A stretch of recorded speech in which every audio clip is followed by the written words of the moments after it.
welcome to Lauren's Travels. Today I'm going to show you all of the Halloween Horror Nights things that have been popped up here at Universal, and also kind of give you my hype list for houses and scare zones. The first scare zone that you'll encounter if you head down the Hollywood Way is Lights, Cameras, HHN. It's really cool because this scare zone does pay tribute to past scare zones like Invasion, which I actually got to visit during my honeymoon. I'm also really excited to see Treeks and Foons, which is a scare zone that was happening during my first year back in 2002 in Islands of Adventure.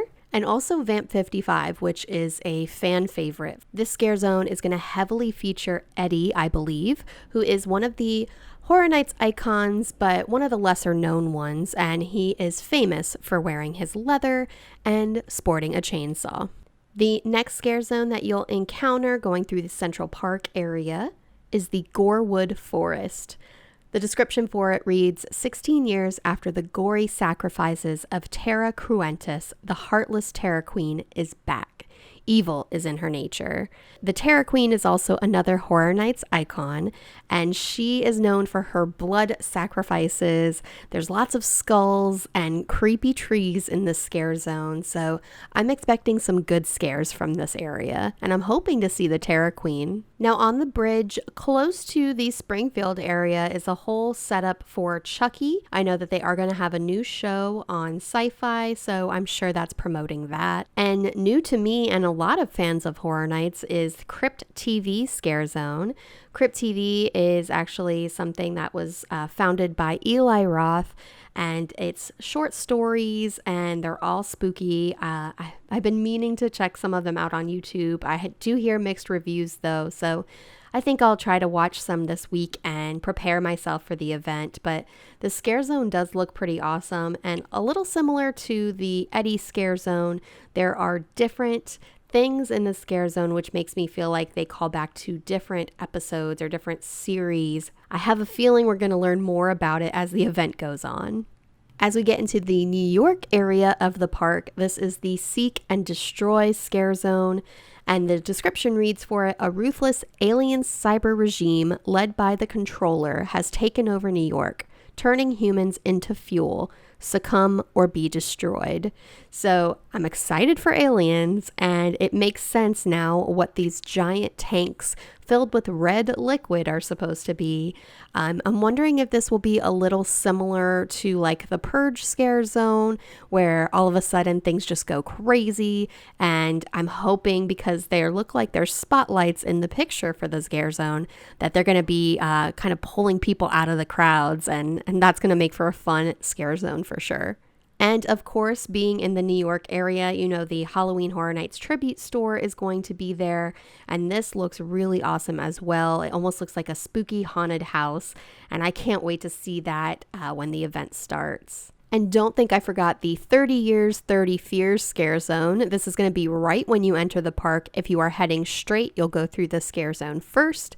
And this is where all of the icons will be featured. They're built up on stages, most likely for COVID-related reasons, not having everybody so close to the scare actors. So I have a feeling that they are thinking differently this year in terms of COVID and how they want to safely handle this event, which props to them. This is awesome. And I love being able to have you look everywhere when you're walking through a scare zone. It kind of puts you off your game and makes you aware of the whole area, but you're probably going to get scared in the process, which is the whole point, and it's going to be really fun. One thing that's kind of new this year is that they're doing themed food stands. Obviously, this one's going to be Beetlejuice. And they haven't announced what foods yet are going to be here at the event, but really looking forward to it. This is one of the newest booths to pop up, and this is for Texas Chainsaw Massacre. It even has the date that the first movie came out, 1974, as the sale of the gasoline. And this is the front here. It says We Slaughter Barbecue, so I'm guessing there's going to be barbecue food here, but very, very excited. And it does look like there is a group here that is training and probably gonna do some things there. Yeah, let's try to be tricky about it, but and then there's also a really cute sweet shop right across the way. So yeah, those are some of the updates that are here at the park. For the first time since 2007, there's actually something Halloween Horror Nights related inside of Islands of Adventure. I'm going to show you the All Hallows Eve Boutique. This is one of the newer shirts that just came out for Bride of Frankenstein Lives. And of course, Frankenstein's monsters all over this thing, but there she is right there in the middle. And I'm very excited to see this house again. I did see it last year for the HHN light, but I think they're gonna do something different. At least I hope they do. I love this little bride. I think it's a wallet, or no, it's a little purse. Very cute. They have this beautiful hearse out here that has a bunch of pumpkins all decorated on it. And of course, this beautiful Halloween garland. I don't see anything. Oh, there is a little coffin in there. And they have these awesome pumpkins and leaves all up front here on the ceiling. They're also selling a lot of local artists' work in here. So there's lots of art prints, these cool little statues here of spooky boys and girls. And then of course, all of the skulls, which they usually sell for Halloween Horror Nights, they have some in here too. And those are all made by team members, which are of course local. So I love seeing which ones they come up with every year. And every year they've been starting to collaborate with magical candle companies. So we did just pick up recently both of these candles. This one smells very fall-like. They don't really say what the scent is on it, but you can kind of read the notes that are in the candle. This one's very fall-like. And then the other one here has like an apple cider smell to it. I like them both. I can't pick a favorite, but I do think that they're gonna come out with more scents in the tribute store when that opens. And I just found out that they actually pour the candles here in store, so you could see all of them resting. These are ones that were poured today, and they'll be ready to sell for tomorrow. These are some interesting shirts. They kind of look like tarot cards. I love all the witchy stuff that's inside of the store. Another local vendor, where there's actually two here. So we have the hot sauce. I actually don't see Coffee Shop of Horrors, so normally they have the Coffee Shop of Horrors, but they don't have it today. But this hot sauce is local, and it's made by the original sauce man. And there's another flavor here, the Dragon's Breath.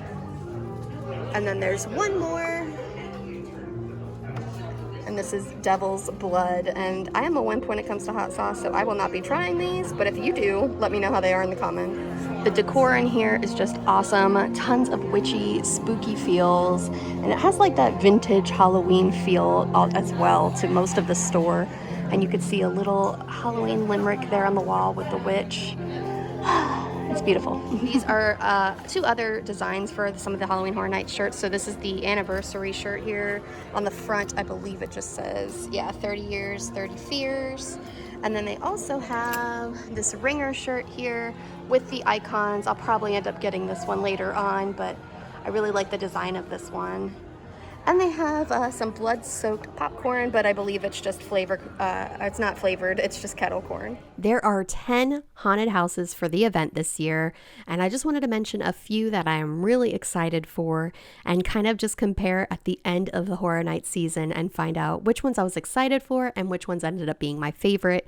So, of course, I am very excited for the HHN Icons Captured House. This is going to have all of the Horror Nights original icons in the same house, and I'm super excited to see them all in one place. And the ending is going to be different each time you go through it, so that's also exciting to not know what to expect. Another Halloween Horror Nights house I'm excited for is called Case Files Unearthed Legendary Truth, and this does have some history in the Halloween Horror Nights community, but I'm really just excited to see the noir detective solving a case and having terrifying creatures. I'm sure there's going to be some calling back to past houses, and I'm just so excited for this one. And as far as the IPs or intellectual property houses go, of course I'm excited for Beetlejuice. I missed out on it last year, but I'm extra excited for The Haunting of Hill House because that was one of my favorite shows that Netflix has put out recently, and I can't wait to see which spooky ghosts are going to be featured inside of this house. Are you going to Halloween Horror Nights this year? Let me know down in the comments, and let's talk all things Halloween Horror Nights. And I'll see you next time on Lauren's Travels, and there will be Horror Nights videos, so stay tuned for that. And thanks for watching.